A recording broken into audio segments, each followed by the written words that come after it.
नमस्कार, मैं रवीश कुमार। जज हो तो ऐसा। जस्टिस अभय एस ओक रिटायर कर गए। करीब 22 साल तक हाई कोर्ट से लेकर सुप्रीम कोर्ट में जज रहे। सुप्रीम कोर्ट में उनका कार्यकाल करीब 3 साल रहा। किसी भी जज के पास दो ही संपत्ति होती है, पहली ईमानदारी और दूसरी उनका इंसाफ। सुप्रीम कोर्ट की वेबसाइट पर जजों की संपत्ति की घोषणा की गई है। आप वहां पर जाकर देख सकते हैं कि एक जज के रूप में जस्टिस ओक के पास कुल जमा उतना ही है जितना एक सरकारी तनख्वाह से बच सकता था। यह किसी दूसरे जज पर टिप्पणी नहीं है और ना दूसरे से तुलना है, लेकिन जस्टिस ओक के जीवन का हिसाब किताब देखकर ठिठक गया। उनके पास जो भी है, जितना भी है, उसी अनुपात में है जो पिछले 22 साल के दौरान उन्हें वेतन के रूप में मिला होगा। ईमानदारी की बात से शुरुआत इसलिए की क्योंकि 24 मई के ही इंडियन एक्सप्रेस की यह पहली खबर डराने वाली है। दिल्ली के राउज एवेन्यू कोर्ट के एक जज पर बेल के मामले में घूस लेने का आरोप लगा है, संदेह आया है। हाईकोर्ट ने उनका तबादला कर दिया है। पहले ही अविश्वास के संकट से गुजर रही न्यायपालिका के लिए ऐसी खबरें चिंता में डालने वाली हैं। लेकिन यह भी कितनी खुशी की बात है कि जिस दिन इंडियन एक्सप्रेस के डेस्क पर यह खबर लिखी जा रही होगी, उसी दिन सुप्रीम कोर्ट के भीतर जस्टिस अभय एस ओक अपनी मामूली बचत और अनमोल ईमानदारी की हिसाब किताब लेकर गर्व के साथ रिटायर हो रहे थे।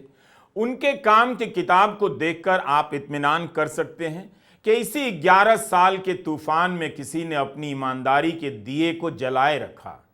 हम आपको यह नहीं बता रहे कि उनकी बचत कितनी है, क्योंकि कई बार किसी की कमाई का जिक्र अच्छा नहीं लगता, वो आपके देखने के लिए ही है, लेकिन आप सुप्रीम कोर्ट की वेबसाइट पर जाकर देख सकते हैं। मैं जानता हूं कि भारत जैसे देश में सिस्टम आपको स्वाभाविक रूप से बेईमान बनाता है, इसी के लिए बेस्ट है। बेईमान लोग हर जगह सफल दिखेंगे, सत्ता को जेब में लिए घूमते दिखेंगे, लेकिन इन सब के बीच कुछ ही लोग हैं अब भी जो सत्ता की भाषा बोलने के लिए नहीं, इंसाफ करने के लिए अफसर बनते हैं, जज बनते हैं और जज का दायित्व निभा भी देते हैं। सुप्रीम कोर्ट में जस्टिस अभय एस ओक की विदाई के समय का माहौल बता रहा है कि आप इस ईमानदारी और तर्कसंगत न्याय के जरिए पक्ष और विपक्ष के वकीलों की कटुता को भी खत्म कर सकते हैं। यहां आए वकीलों की संख्या बता रही है कि वे जस्टिस ओक की विदाई में शरीक होना चाहते हैं। एक साहसिक और ईमानदार जज की विदाई में 2 शब्द बोलकर अपने पेशेवर जीवन के लिए शबाब बटोर लेना चाहते हैं। सबने ही जोर दिया कितनी मेहनत करते थे, हर समय तैयारी के साथ आते थे। सॉलिसिटर जनरल तुषार मेहता ने कहा, कई बार तो हम वकीलों से ज्यादा आपकी तैयारी होती थी। अपनी मां के निधन के अगले दिन कोर्ट आ गए और उन्होंने फैसले दिए, काम किया। उनके विदाई समारोह में हंसी मजाक भी खूब हुआ। यहां तक कि मशहूर वकील अभिषेक मनु सिंघवी ने जब उनकी तारीफ की तो भारत सरकार के वकील तुषार मेहता ने व्यंग्य कर दिया कि आज उन्होंने फीस भी नहीं ली है। Lord, the most amazing thing, my lord, which I personally find amazing is that despite, my lord, such an irreparable loss yesterday, your lordships put duty first, duty as a judge first. Otherwise, my lord, your lordships had an option of delivering judgments virtually also. But, my lord, this is what, my lord, which all of us will have to learn to put duty first. Lord, at least I'm not surprised by the work ethic you have displayed, because we've seen it all these years. In fact, as the solicitor said, we have the problem that you were over ready in many cases. A few months ago, actually, a whole group of lawyers, including from Maharashtra, were walking in the corridor, and they stopped to talk about different courts. And I was sitting there, and they went court to court. And when your courts came, I said, "You know this man's name?" So they recited the full name. So I said, his revered parents could not have found a better first name. Your lordship epitomizes the word Abhay.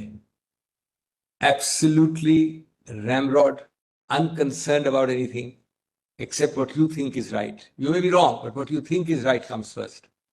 And I think that is something which is very, very cherished, very special. And we felt it in every case. Subject matter neutral. And That's a trait you carried through all these years and preserved it is itself quite remarkable. It's not easy with the pressures you face there. You have had many guiding pollstars. You had, of course, liberty and environmentalists too, but others also. But you've always done justice in those subjects according to law. Solicitor general Tushar Mehta और वरिष्ठ वकील अभिषेक मनु सिंघवी की टिप्पणियों से और दूसरे वकील की टिप्पणियों से यही पता चलता है कि एक जज का तैयार होकर आना, हर हाल में हर दिन आना कितना कम होता जा रहा होगा, कि उनकी इस खूबी को सबने अपनी बातों में आगे रखा। जब भी कोई जज बनता है तब वो मात्र एक सूचना होती है, जब एक जज रिटायर होता है तब वो घोषणा और घटना होती है। सूचना इतनी कि परिवार के लोग, उनके पेशेवर हमदम खुश हो जाते हैं कि अपना दोस्त जज बन गया, लेकिन घटना इतनी कि जब रिटायर होते हैं तब सारी दुनिया मूल्यांकन करती है कि जज की कुर्सी पर बैठकर इनके फैसले कैसे रहे, इनकी आवाज में इंसाफ और करुणा की बोली थी या सत्ता की धमक थी, खौफ था। अपनी आखिरी बेंच में उन्होंने कहा, मुझे हमेशा यही लगा कि यह वो कोर्ट है जो संवैधानिक स्वतंत्रताओं का संरक्षण कर सकता है। मेरी कोशिश यही कर पाने की रही। मुझे यकीन है कि इस सभा में मौजूद दिग्गजों की वजह से यह कोर्ट नागरिकों की आजादी का पक्ष लेता रहेगा। उन्होंने कहा, मैं हमेशा मानता था कि एक जज को बहुत सख्त होना चाहिए, उसे किसी को नाराज करने से डरना नहीं चाहिए, लेकिन मैं सिर्फ इसलिए सख्त था क्योंकि मैं हमारे संविधान के सिद्धांतों का संरक्षण चाहता था। बार एसोसिएशन द्वारा दिए गए विदाई समारोह में पूर्व जस्टिस ओक ने सुप्रीम कोर्ट की व्यवस्था पर भी गंभीर टिप्पणी की और उसकी खामियों को ठीक से उजागर कर दिया।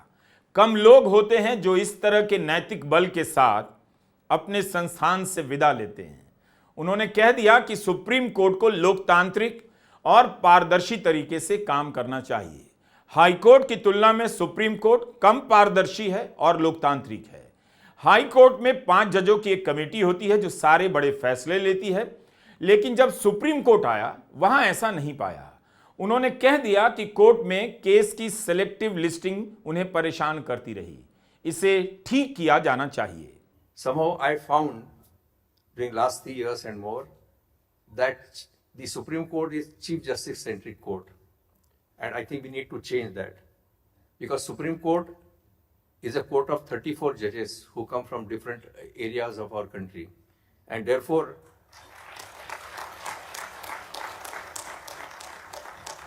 the image of Supreme Court as a Chief Justice centric court needs a change, and I'm not giving you a promise, but I'm sure that you will see that change from the new Chief Justice. The other aspect which always bothered me, bothered me in Karnataka also, that why only selected matters should be listed, and therefore, thanks to my senior colleagues, Justice Nagaratna, Justice Arvind Kumar, I got fantastic support from them. And in pandemic, we tried to introduce auto rating system, so nobody is supposed to mention any matter. All cases will be listed automatically, whether objections are rectified or not. And therefore, we must do something like this. Otherwise, why people complain that why some case is listed on the next day, but some other case remains pending for 20 days or even more than that.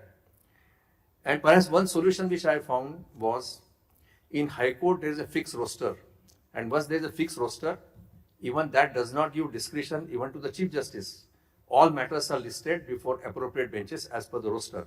हमने पिछले 11 साल के दौरान अदालतों से आने वाली कई बड़ी आवाजों को दर्ज किया है। सभी तो नहीं, मगर काफी कुछ। उन तमाम आवाजों में पिछले 3-4 साल जस्टिस ओक की फटकार, टिप्पणियां और फैसले अपने आप जगह बनाते गए। जस्टिस ओक 3 साल 9 महीने तक सुप्रीम कोर्ट में रहे। गनीमत है कि बोलने पर पासपोर्ट जब्त कर लिए जाने और एसआईटी बना देने के इस दौर में एक भरोसे की तरफ बने रहे, जिनकी अदालत में धर्म के नाम पर अत्याचार, अभिव्यक्ति की स्वतंत्रता और किसी को भी फर्जी केस में जेल में डाल देने के मामले में रक्षा होती रही। जस्टिस अभय एस ओक को एक पंक्ति में कहा जाए तो इस तरह से जैसे न्यायपालिका की स्वतंत्रता अहम होती है, उसी तरह जस्टिस ओक स्वतंत्रता के न्यायाधीश थे। केरला के आरएसएस वर्कर की हत्या का मामला था। जस्टिस ओक की बेंच सुन रही थी। उन्होंने कहा कि किसी को विचारधारा के कारण जेल में नहीं डाल सकते। यह एक ट्रेंड सा बनता जा रहा है कि विचारधारा के कारण किसी को जेल में डाल दिया जा रहा है। जस्टिस ओक और जस्टिस भुयान की बेंच ने पीएफआई के अब्दुल सत्तार को जमानत दे दी। यह केवल एक फैसला भर नहीं था, बल्कि इस दौर की राजनीति की स्थापित मूर्खताओं और अहंकारों का प्रतिकार भी है। बहुत कम लोग इस तरह की बात कह पाते हैं। जस्टिस ओक की मेज से आती आवाज में संविधान की आत्मा मुस्कुराती रही। जरूरी है कि आज के समय में ही बताया जाए कि एक अच्छा, ईमानदार और साहसिक जज क्या होता है, कौन होता है। सत्ता की बेलें हर शाख पर लिपट जाती हैं। बेलों में तनकर खड़े होने की अपनी कोई हिम्मत नहीं होती, उनमें रीढ़ नहीं होती। उनका काम ही होता है सत्ता की शाखों से लिपटकर ऊपर तक चले जाना। ऐसी बेलें पेड़ों को डस लेती हैं, लेकिन इन्हीं बेलों के बीच से कोई फूल निकल आता है। क्या आपने पेड़ों को देखा है जिनसे बेलें लिपट जाती हैं? मैंने देखा है, आपको अपने वीडियो में दिखाया भी है। पूर्व चीफ जस्टिस संजीव खन्ना ने अपने रिटायरमेंट के समय एक लाइन खींच दी कि वे कोई सरकारी पद नहीं लेंगे। ऐसे जज कम होते हैं जो इस तरह का ऐलान कर कोर्ट से निकलते हैं। चीफ जस्टिस बीआर गवई ने भी कह दिया है कि वे और जस्टिस ओक रिटायरमेंट के बाद कोई सरकारी पद नहीं लेंगे। यह सामान्य ऐलान नहीं है, यह कोर्ट के भीतर से आ रही आवाज है कि सरकार का हस्तक्षेप सहन नहीं किया जाएगा। सरकार की छाया से अदालत को अब बचाना होगा। सुप्रीम कोर्ट की कुर्सी पर बैठने के बदले सरकार की कृपा नहीं चाहिए। ऐसा कहने वाले जज बता रहे हैं वो इस कुर्सी पर भारत के संविधान की रक्षा करने के लिए आए थे, किसी पद के लिए सौदा करने नहीं। कई बार हम जजों का मूल्यांकन बड़े केस, बड़े फैसलों से करते हैं। कई बार उनकी पहचान साधारण केस में भी होती है। जब कोई बड़ा वकील नहीं होता, बड़ी घटना नहीं होती, तब वहां भी देखा जाना चाहिए कि वह जज अपना काम कैसे कर रहे हैं। यूपी के मुजफ्फरनगर में एक टीचर ने अपने छात्रों से कहा, एक मुस्लिम बच्चे की गाल पर चांटा मारे। यह वीडियो सबके सामने आया और जिनके भी भीतर करुणा बची रही, भारतीयता बची रही, वो हिल गए। यही केस पहुंचा जस्टिस अभय एस ओक और जस्टिस पंकज मिथिल की बेंच के सामने। याचिकाकर्ता थे तुषार गांधी। जस्टिस ओक ने पहले तो एफआईआर की भाषा की धज्जियां उड़ा दी। कहा कि जिस तरह से लिखी गई है हमें घोर आपत्ति है। एफआईआर से यह बात हटा दी गई थी कि टीचर ने धर्म के खिलाफ आपत्तिजनक टिप्पणी की थी। यहां तक कि वीडियो का ट्रांसक्रिप्ट भी नहीं लिखा गया। एफआईआर भी काफी देर से दर्ज हुई। इस एफआईआर में धारा 153A होनी चाहिए थी, जिसका संबंध धर्म, जाति, जन्म स्थान, निवास, भाषा आदि के आधार पर विभिन्न समूहों के बीच शत्रुता को बढ़ावा देने और सद्भाव बिगाड़ने के मामले से है। इसमें 3 साल की जेल का प्रावधान है। इसी के साथ जस्टिस ओक ने एक और सवाल उठाया, जो टीचर छात्रों से कहे अपने सहपाठी को मारो, उसकी पढ़ाई का स्तर कैसा होगा। उन्होंने इस बात का ध्यान रखा कि वह बच्चा जिसे धर्म के आधार पर मारा गया फिर से उसी स्कूल में ना जाए। जस्टिस ओक ने यहां तक सोचा कि उस स्कूल में अपने सहपाठियों के बीच वह कैसे जा सकता है। उन्होंने आदेश दिया कि राज्य को उस बच्चे की पढ़ाई लिखाई की जिम्मेदारी उठानी पड़ेगी। बच्चे की काउंसलिंग के लिए मनोचिकित्सक देने के भी आदेश दिए। यही नहीं, जिन बच्चों ने धर्म के नाम पर थप्पड़ मारे उनके लिए भी काउंसलिंग की बात की। कहा कि ये मासूम हैं, इन पर भी असर पड़ सकता है। जस्टिस ओक ने केवल अपराध के दायरे को नहीं देखा, समाज के व्यापक हित को भी देखा। इस एक बात से उस बच्चे और उसके गरीब पिता को कितना भरोसा हुआ होगा कि दिल्ली में, इस देश में कोई जज है। गलत होगा तो जज है। जो सामने दिख रहा था वही जस्टिस ओक ने देखा, और जो एक न्यायप्रिय जज को कहना भी चाहिए वही कहा उन्होंने मामले को टाला नहीं, कोई कमेटी नहीं बनाई, कोई उपदेश नहीं दिया जिससे अपराध करने वालों का हौसला बढ़ जाए और न्याय मांगने वाला पस्त पड़ जाए। उन्होंने उसी वक्त कहा, अगर आरोप सही है तो इसे राज्य की अंतरात्मा इससे हिल जानी चाहिए। इस केस में अतिरिक्त सॉलिसिटर जनरल के.एम. नटराज ने कहा कि मामले में धर्म के एंगल को बढ़ा चढ़ाकर पेश किया गया है। जस्टिस ओक ने कहा कि वीडियो के ट्रांसक्रिप्ट में ऐसा लिखा है, इस घटना को हल्के में नहीं ले सकते, 1 हफ्ते के भीतर जांच कर रिपोर्ट दीजिए। इसी 14 मई को उन्होंने फिर से आदेश दिया, जब तक बच्चे की पढ़ाई पूरी नहीं हो जाती सारा का सारा खर्चा राज्य सरकार उठाएगी। ऐसे न्यायप्रिय जज की विदाई वाकई उदास करने वाली घटना है।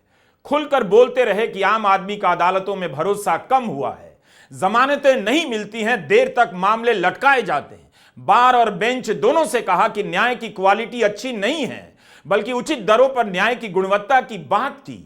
साफ साफ कह दिया ट्रायल कोर्ट सामाजिक दबाव के कारण जमानत नहीं दे रहे। जस्टिस ओक ने महिलाओं के खिलाफ गंभीर मामलों का उदाहरण देकर कहा, मीडिया ट्रायल से लेकर सामाजिक दबाव के कारण जमानत नहीं दी जा रही है।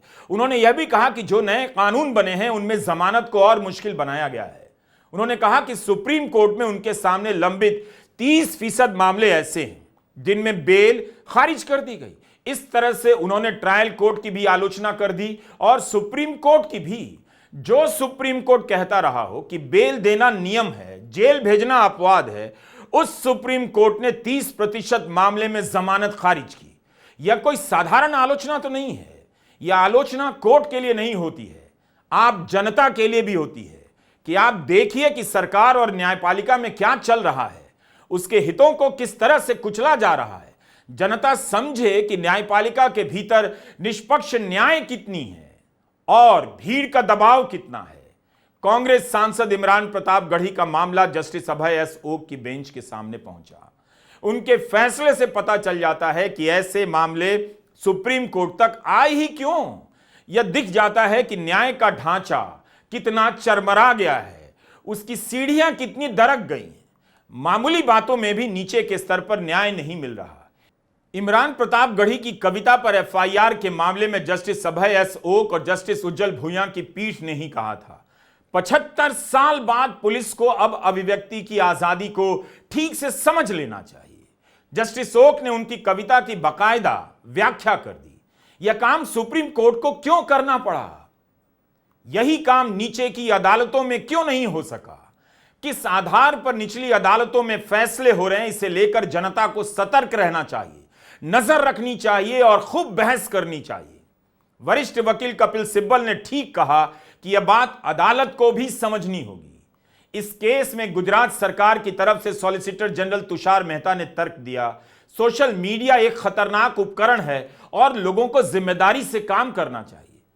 तब सुप्रीम कोर्ट के जस्टिस ओक ने कहा था, यह समस्या है, अब किसी के मन में रचनात्मकता के लिए कोई सम्मान नहीं है। अगर आप इसे सीधे तौर पर पढ़ें तो इसमें कहा गया है, अगर आप अन्याय सहते हैं तो भी उसे प्यार से सहें, अगर न्याय की लड़ाई का सामना अन्याय से होता है तब भी हम उसका सामना प्यार से करेंगे। आपने भी सुनी कविता की इस पंक्ति को। क्या इसमें ऐसी कोई बात थी कि एफआईआर हो? हाईकोर्ट से लेकर सुप्रीम कोर्ट का वक्त बर्बाद कर दिया गया।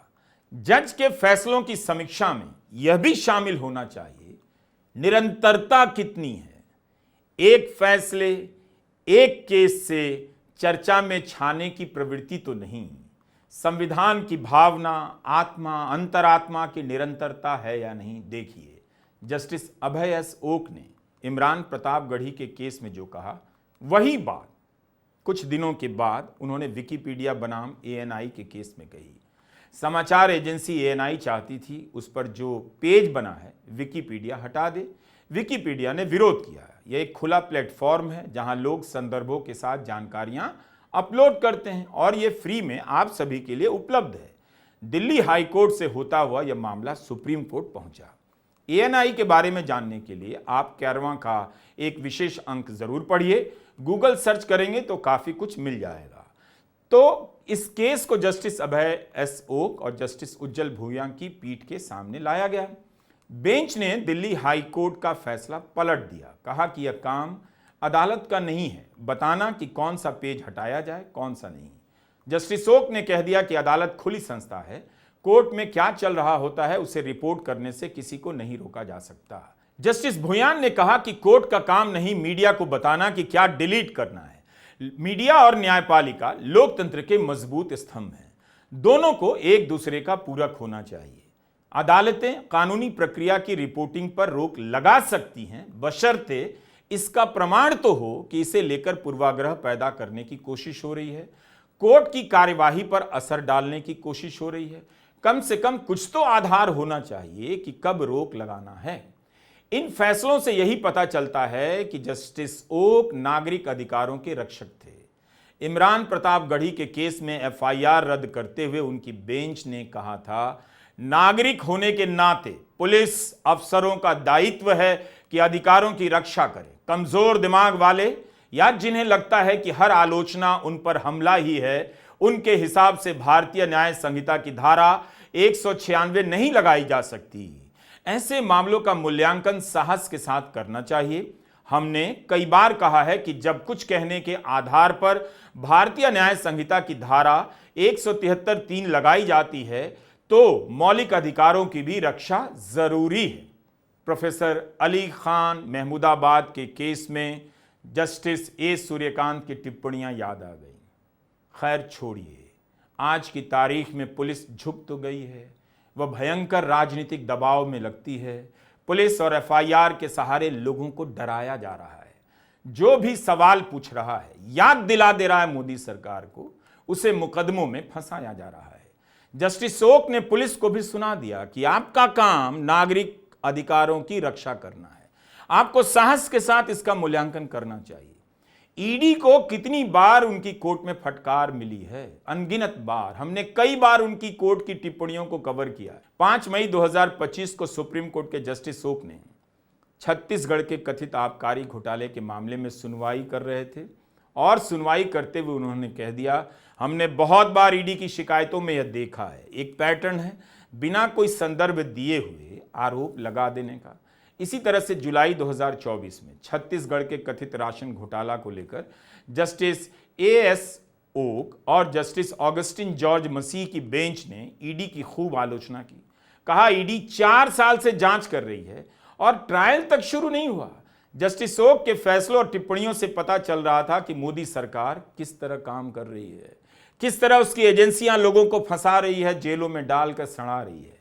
ऐसे अंधेरे वक्त में माचिस की तीली से कमरे में रोशनी पैदा कर देने वाला जज रिटायर हो जाए, किसे अच्छा लगेगा। जस्टिस ओक खुले दिमाग वाले जज थे, अपराध और उसकी मंशा को ठीक से पहचान लेते थे और उसकी राजनीति को भी। 28 अक्टूबर 2021 को जस्टिस अजय रस्तोगी और जस्टिस अभय एस ओक की बेंच ने कहा, किसी आतंकी संगठन को सपोर्ट करने या उससे जुड़े होने के कारण आप किसी पर यूएपीए नहीं लगा सकते। कोर्ट यूएपीए की धारा 38 और 39 पर सुनवाई कर रहा था, जिसमें 10 साल की सजा का प्रावधान है।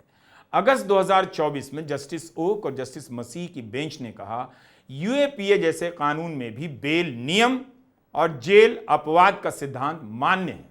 बार बार प्रोफेसर अली खान महमूदाबाद के केस में सुप्रीम कोर्ट की टिप्पणियां याद आ जा रही हैं और याद आने लग रहे हैं पूर्व justice Abhay S okay.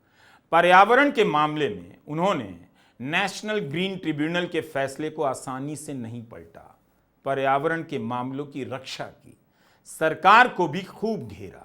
Lordships, I might be accused of bias, but what we learned from your lordships, and it bears repetition, is that never lose the capacity to outrage at injustice. Lordships, we in the legal fraternity, we see it so up close that we become a bit immune. And sitting in your court from item 1 to item 75, this is what I learned, that never stop being outraged. And your lordships, I'll keep it short.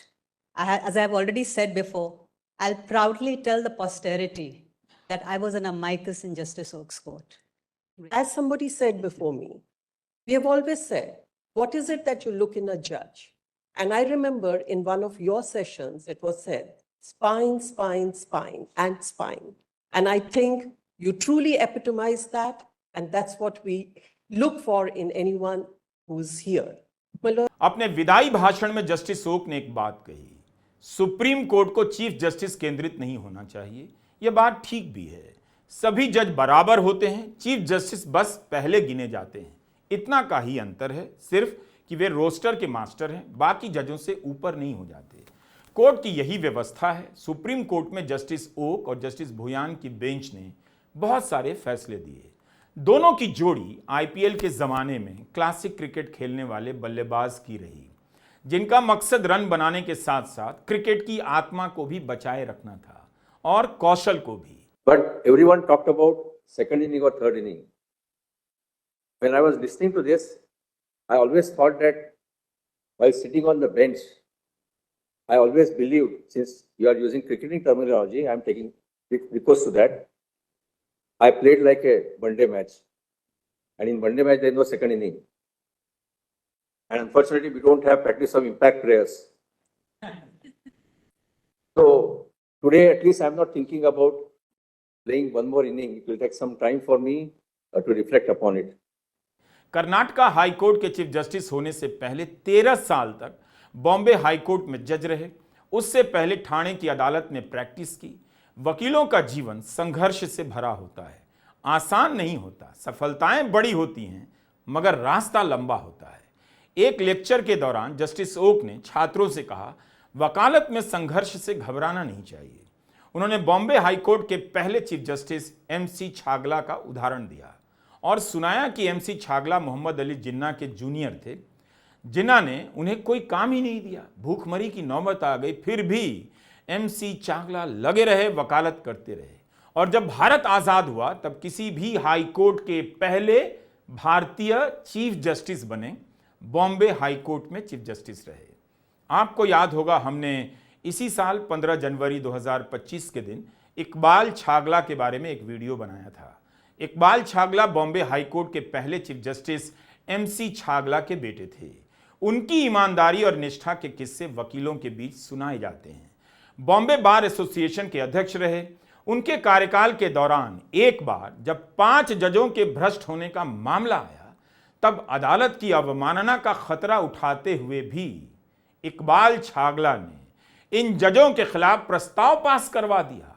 इसके बाद 2 जजों का इस्तीफा हुआ, 2 का तबादला हुआ और एक को कभी काम नहीं दिया गया। 1995 में बॉम्बे हाई कोर्ट के चीफ जस्टिस को इस्तीफा देना पड़ा था। ऐसे लोग गिनती में कम होते हैं, लेकिन दम बहुत होता है। इनके दम पर संस्थाओं की इमारतें पूरी तरह गिरते गिरते भी बच जाती हैं। एमसी छागला की कहानी वही जज सुना सकते हैं जो उनके रास्ते पर चलकर जूझने का दम रखते हों। एक इंसान के बारे में इससे भी पता चलता है कि उसके पास सुनाने के लिए कौन सी कहानी है, वह खुद कैसी कहानी लिखना चाहता है। बहुत बहुत शुभकामनाएं जस्टिस अभय एस ओक। नमस्कार, मैं रवीश कुमार।